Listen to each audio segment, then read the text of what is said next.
Ay.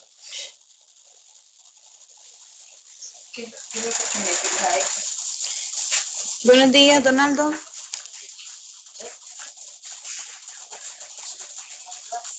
¿Aló?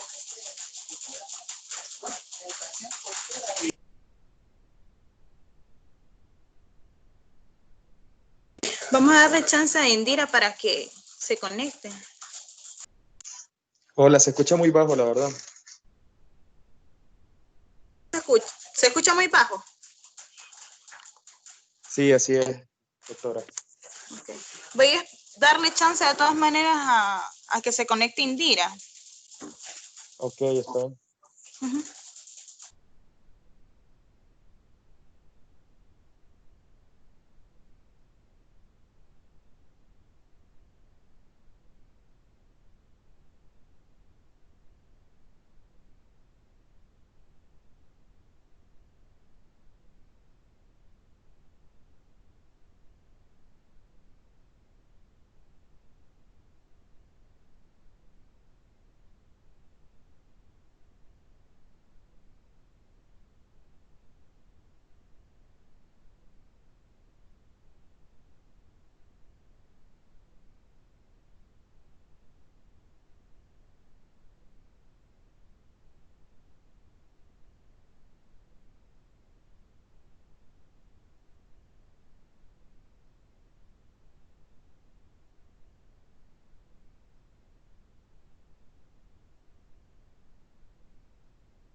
sé.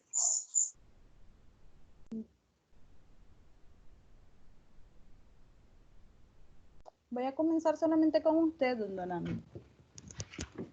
¿Aló? Ok, está bien. Sí, porque es que no, la otra joven no sé. Ya le mandé mensaje en el mismo correo en común, porque se los mandé a los dos y no responde. Sí, yo soy puro oído, todo oído. Estoy trabajando y a la vez escuchando.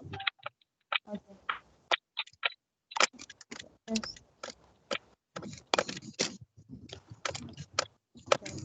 Lo abre el documento.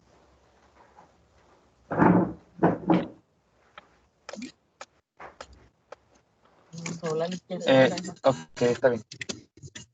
Doctora, desconozco, ¿cuántos integrantes somos en esta aula virtual? Dos. Solo usted y la... ¿Cómo? E Indira. E Indira. Sí, solo ustedes dos. Ok. Está bien, doctora, estoy atento en ambas cosas. Ok, comenzamos. Pues. Ok. Cuidado, retrocede. Sí, sí, sí.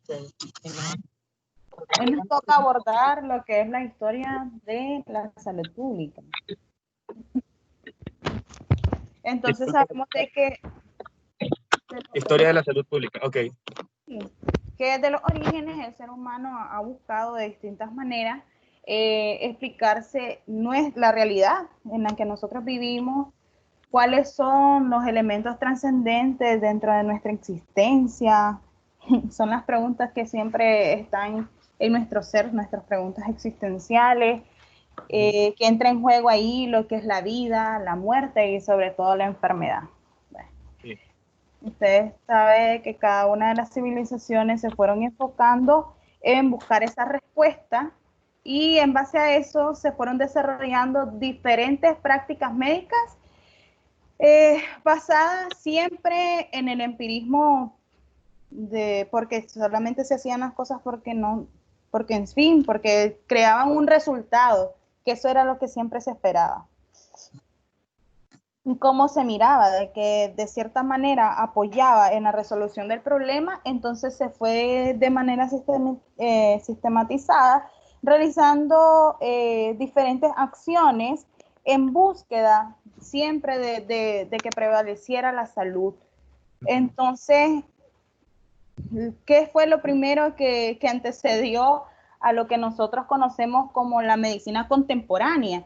Son aquellos elementos herbolarios que hasta nuestro presente podemos encontrar que hay nuestras mamás, pues en el caso de nuestro entorno, nuestras mamás nicaragüenses están acostumbradas siempre a hacer los tecitos, los famosos tecitos, para cuando nosotras estamos enfermos de alguna gripecita o de alguna otra enfermedad.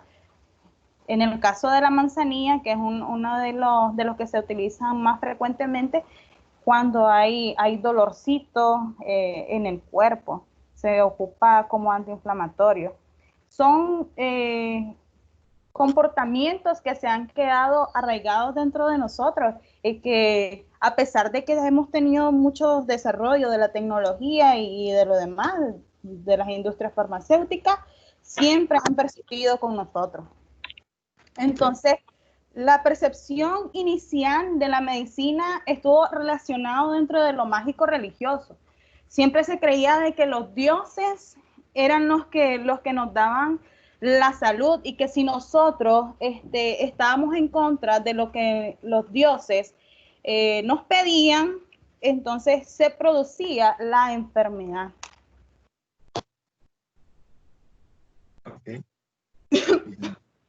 Entonces, una de las primeras prácticas, muy dolorosas por cierto, al inicio de la medicina fue la trepanación, que fue la perforación de huesos para poder acceder directamente al encéfalo porque habían patologías que no podían ser tratadas directamente solo con hierbita.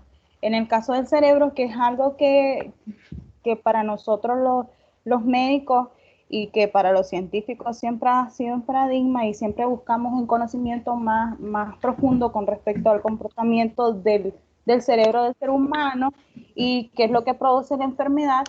Al inicio se hacían estas prácticas y incluso los aumentos o diferentes elementos se ponían directamente sobre estas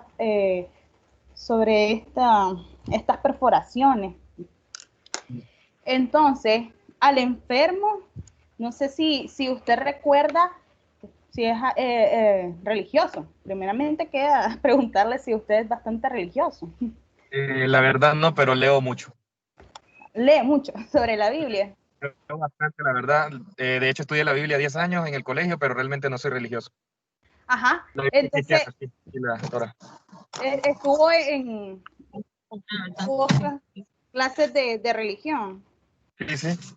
Ok, entonces, dentro de la clase de religión, no sé si recibió clases sobre el judaísmo. Así es.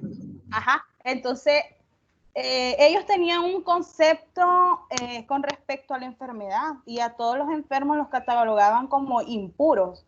Incluso no los dejaban entrar a los templos sagrados para Eso sí, lo que es la oración de Señor. de los leprosos. Así es.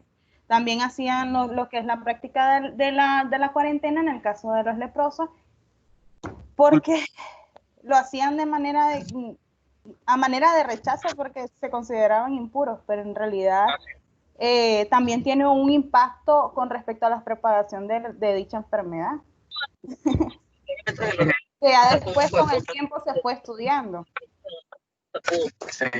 Para todo en ese momento se buscaba una explicación divina. Dentro de y ya están guardando todo Sí. la civilización mesopotámica, a la enfermedad se le denominaba Chertú.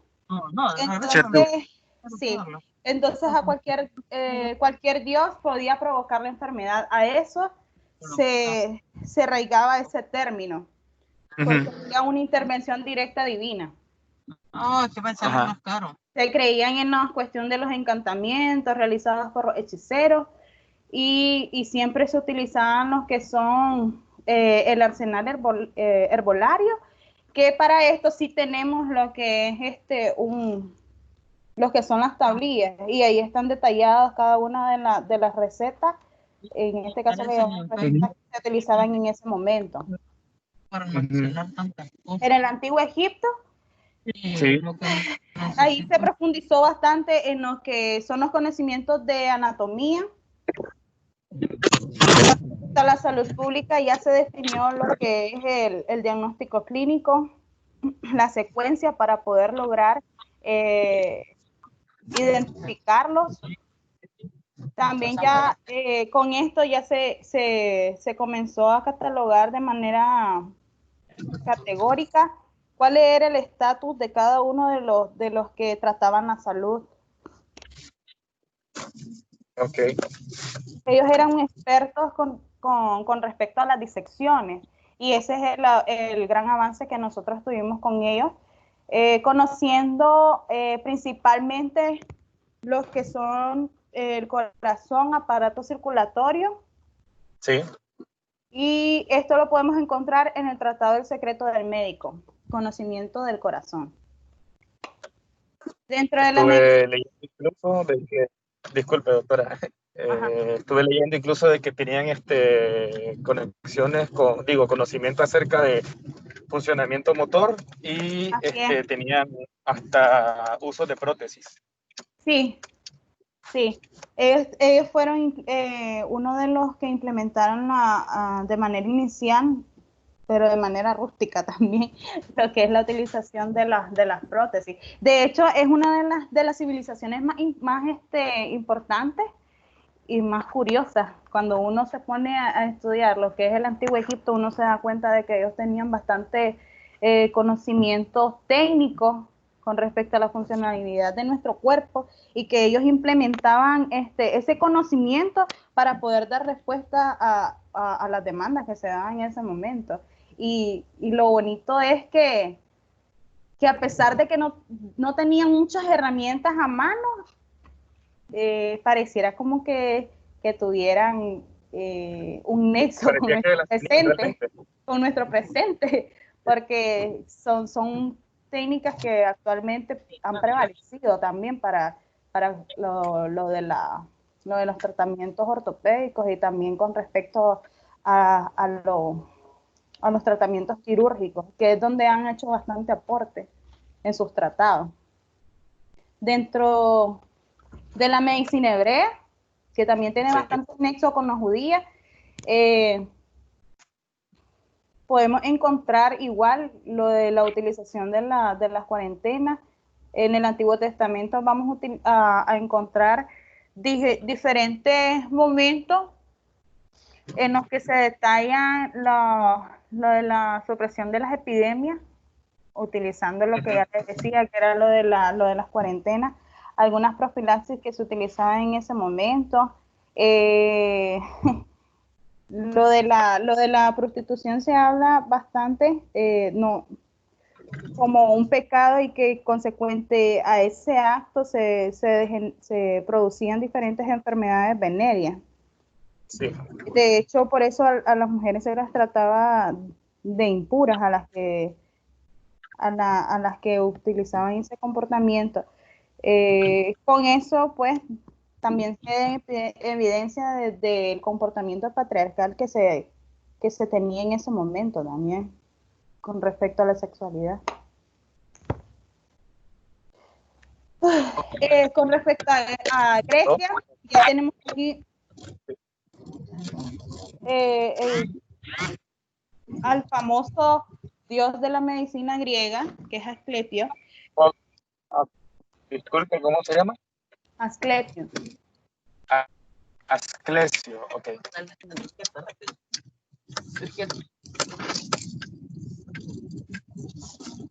En ese momento se dio un desarrollo de lo que es la medicina de higiene o la medicina preventiva, que es en lo que se basaba Hipócrates, que es nuestro padre, el padre de la medicina moderna, y él incluye en cada uno de sus aportes lo que es la anatomía, la medicina interna, tratados de higiene, la ética médica y la dietética, que todo eso de manera global influye en el comportamiento de las enfermedades del ser humano. Aquí algo muy importante que hablar con respecto a Hipócrates es que él observó en una paciente obstétrica de que al realizar la cirugía de manera pública, de manera limpia, la implementación de los lavados de manos y el cuidado de la sala en donde se realiza la cirugía, se disminuían las mortalidades.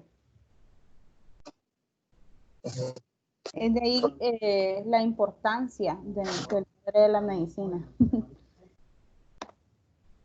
Con respecto a Roma, en la antigua Roma, siempre sabemos de que nosotros tenemos una influencia muy grande con respecto al saber griego. Siempre enfocado en lo que es la higiene. Aquí ya comienza a cuestionarse lo que es la ingeniería sanitaria, porque una vez que Hipócrates encontró de que estaba directamente relacionada la mortalidad con la utilización o la implementación de medios sépticos, entonces ya con esto comenzaron a crearse medidas de higiene, de asepsia y antisepsia.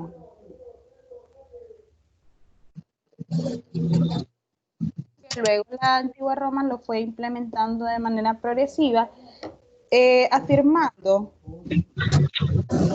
que la limpieza no solamente debería de darse a nivel interno del tratamiento de cada uno de los pacientes, sino que también se podía implementar a nivel externo, es decir, en el medio de cada una de las personas que podían ser tratadas en un futuro. Entonces, con esto comenzaron a detallarse diferentes medidas de cuidado a nivel de del hogar para poder disminuir la propagación de las enfermedades. Dentro de lo que es la India, ellos tenían dos escuelas, la charaka y el sushruta.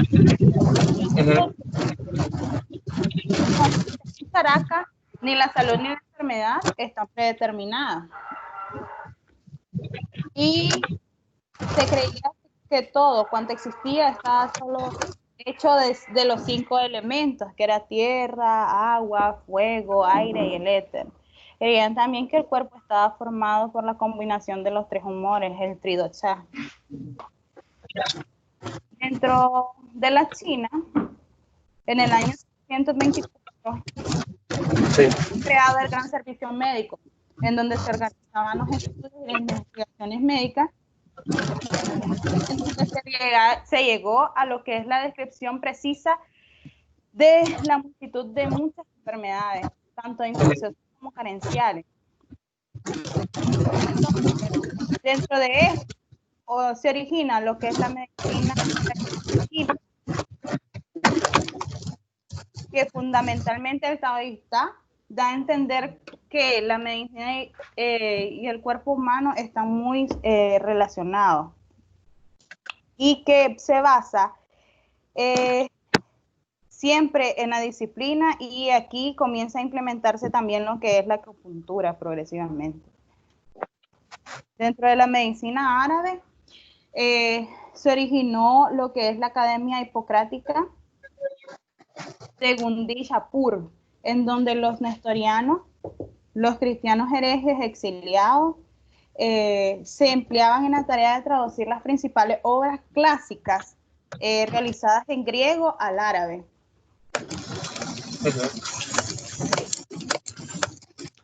Entonces, ya aquí ya estaban categorizados y tenían la obligación cada uno de ellos no solamente de quedarse como médicos, sino de irse a especializar según cada una de las categorías que ellos decidían, de la mayor a la menor. Que en este caso nosotros, ya la contemporánea, se basó en esta categorización, pero ya dentro de ramos. Mientras que esta se categorizaba, a diferencia de la actual, esta era según estatus, no era según ramos. Dentro de la medicina renacentista, Andrés Besalio, que es el padre de la anatomía moderna, escribió el Tratado Público de Humana Corporis Fabrica. Posteriormente, surgieron otros tratados similares a este, que fueron escritos por Ambroise Paré, el padre de la cirugía que es el padre de la cirugía moderna, Girolamo Fracastoro y Paracelso. Harvey posteriormente descubrió cuáles eran los elementos diferentes que podíamos encontrar dentro de la sangre, y posteriormente, tras observar que a nivel molecular y a nivel fisiológico, cada una de estas estructuras tenían diferentes características y funciones, fue detallando de manera progresiva en la fisiología. Por eso es que se conoce como el fundador de la fisiología. Dentro del Renacimiento, que es una época en donde se dieron las pestes, sí, encontramos lo que es la peste negra, la lepra y la tuberculosis. Y también otras venéreas como la sífilis, aparte las que son la tifus, son respiratorias, la sarna y el carbón, que son a nivel dérmico.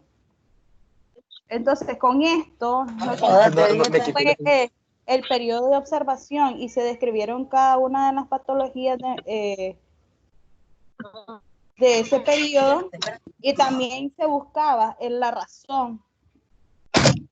Y se determinó de que a nivel social y a nivel ambiental, esto influye para que se desarrolle la enfermedad. Ya aquí en América, entre los incas ya se encontraban los médicos, eran conocidos como los Hampi Kamayoc, y médicos del pueblo que también eran como los curanderos actualmente, que son los Kamasmas, con ciertas, sí, que son con ciertas habilidades quirúrgicas, pero siempre relacionado a lo religioso, porque ellos practicaban en sus ritos de sacrificio. Además, debían de tener siempre un amplio conocimiento herbolario y pues, como le había dicho anteriormente, no había un porqué, simplemente lo hacían porque sí. Y luego el médico maya, que era conocido en el Jacmen, era propiamente un sacerdote especializado que heredaba el cargo por linaje familiar. Entonces, este era más que todo enfocado al perfil farmacológico. Uh-huh. Y en relación con los tratamientos de la enfermedad de los aztecas, también empleaban muchas plantas medicinales, principalmente los narcóticos. Ya entrando al siglo XVII. ¿Qué ejemplo, doctora? ¿Cómo? ¿Cómo qué tipo de narcóticos aplicaban? Como tipo la psilocibina, tal vez. No. Cuando yo le digo, uy, se salió. Cuando yo le digo de narcóticos, me refiero a las plantas, así como ¿cómo se llama? La marihuana. Sí, o sea, narcóticos con propiedades químicas que alteran el cerebro, así es. La mente. Sí, la psilocibina, bueno, probablemente uno de esos, ¿no? Sí, pero en ese momento no existían. Entonces, en ese momento eran más que todo plantas. No, o sea, lo digo, la psilocibina es la que se encuentra en los hongos alucinógenos, en las heces fecales de la vaca. Sí, pero esos todavía no eran utilizados, eran más las plantas. Ok. Los honguitos no. Ok. Todavía no nos entraba ahí. Ok, profe. Sí, pero se me cayó. Adelante. Ándate a la izquierda. Ok. A ver. Ya en el siglo XVIII entramos con lo que es la revolución industrial.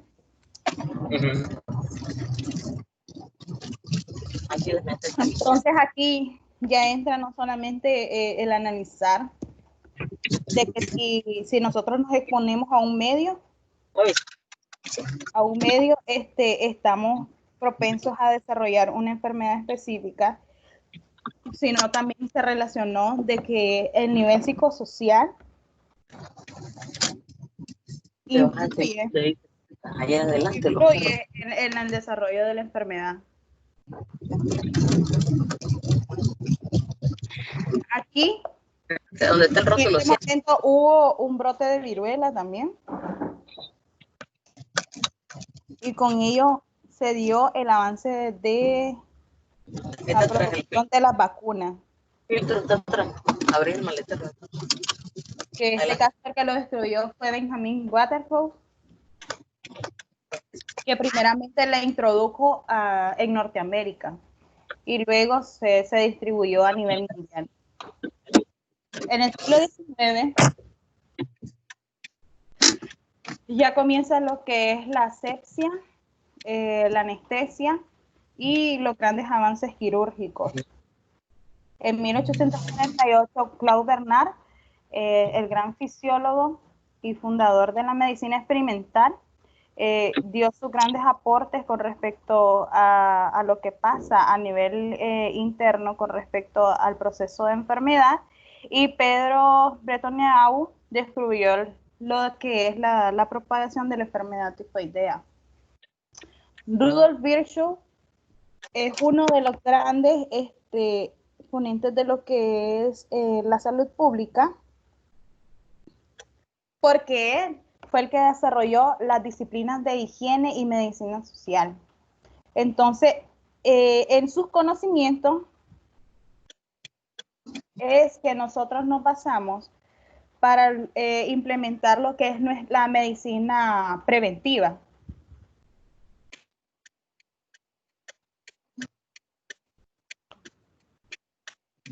Luis Pasteur es uno de los grandes exponentes de lo que es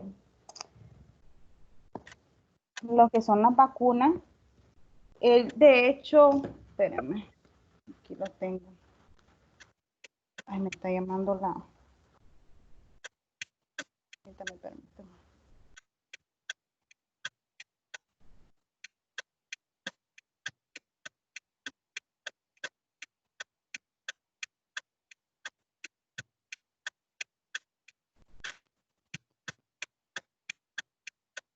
Él lo que descubrió fue lo que es la pasteurización, que hasta actualmente lo utilizamos con respecto a la leche. Y así, la señora, permítame, que me están llamando. Sí, no hay problema.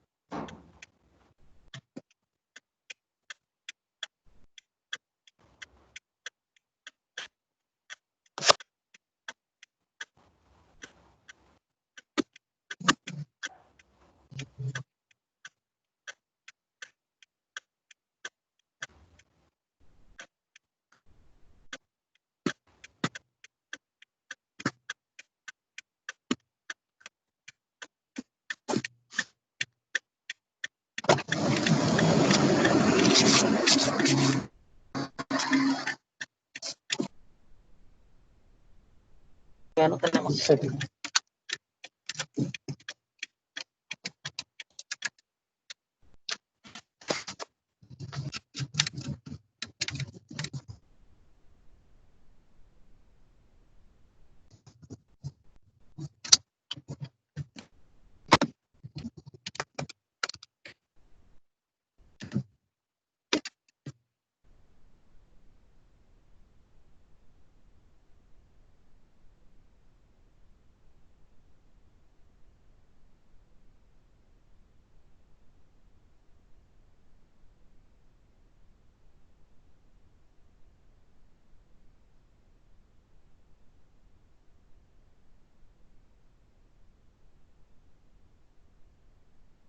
Listo. Entonces nos quedamos con Luis Pasteur.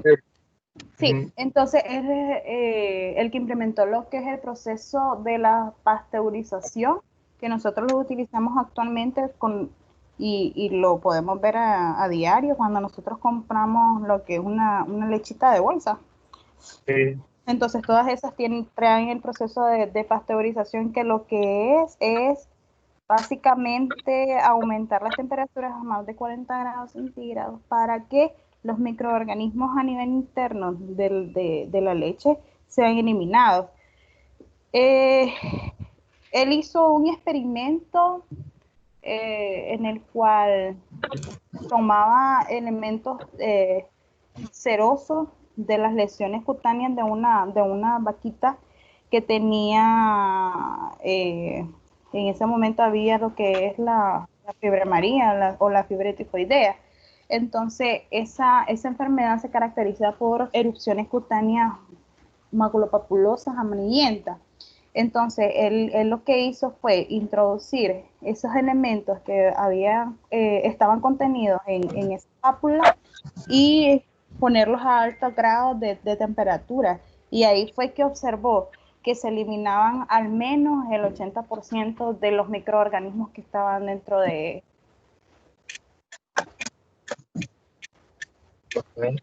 Por eso se conoce como el padre de la teoría microbiana actualmente. Robert Koch fue el que aisló lo que es el bacilo de Koch, y también hizo el postulado sobre la función de las bacterias en las enfermedades transmisibles. Joseph Lister fue el que implementó, basado en los conocimientos de Luis Pasteur, de que en la práctica quirúrgica se utilizaran los mecanismos de asepsia y antisepsia, y es que estos se hicieran mediante el calor también. Y en ese mismo periodo, Guillermo Röntgen descubrió los rayos X.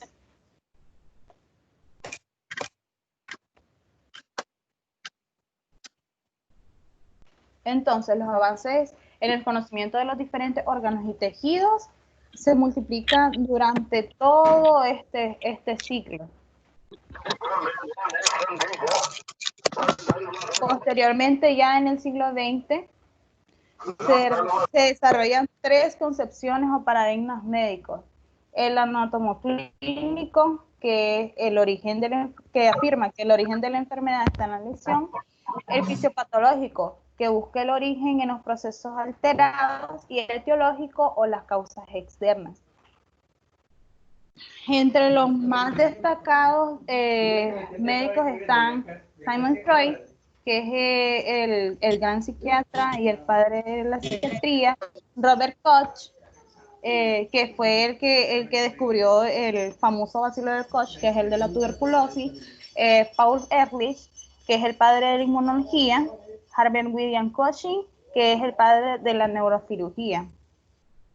Ya para la actualidad, más cercana, en 1948 se funda lo que es la OMS, bajo el amparo de la ONU, que este es el primer organismo médico internacional que se encarga de lo que es la prevención, promoción e intervención en la salud a nivel mundial. Y en 1978 se celebró la primera conferencia internacional sobre la atención primaria en salud, Alma Ata. Y aquí se pusieron de manifiesto diferentes declaraciones de principios, así como las medidas cruciales sociales para poder tomar en cuenta lo que son la prevención en salud y la atención primaria en salud, para así a nivel mundial mejorar el nivel sanitario en cada una de las poblaciones, sin tomar en cuenta el nivel de estatus o el nivel económico de las personas, proporcionando así una mayor cobertura en las atenciones de salud. Entonces, basado en esto,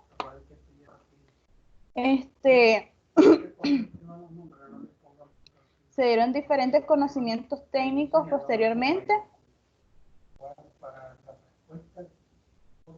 Estos ya fueron más que todo descubrimientos posteriores. Actualmente estamos dentro de la época de la genética molecular y actualmente también se está desarrollando lo que es la radiobiotecnología molecular, que son una de las ciencias que se están desarrollando poco a poco y se están dando el empleo de los radioisotopos, la electroforesis, cromatografía, espectrofotometría, los láser y diferentes elementos técnicos para el diagnóstico y también para lo que es el tratamiento de cada una de las enfermedades que podemos ir encontrando. Entonces, basado en la introducción que teníamos aquí, les dejé una tarea.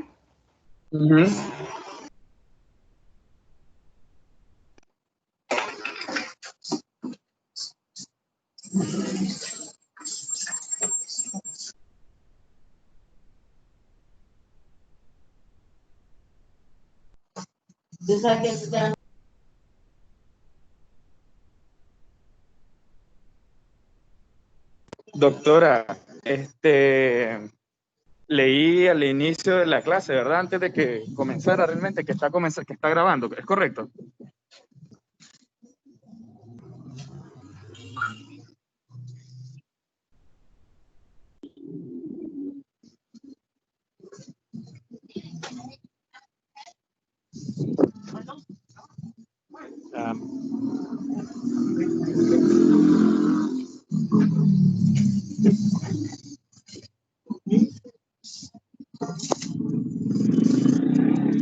Sobre, okay.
Doctora, ¿está allí?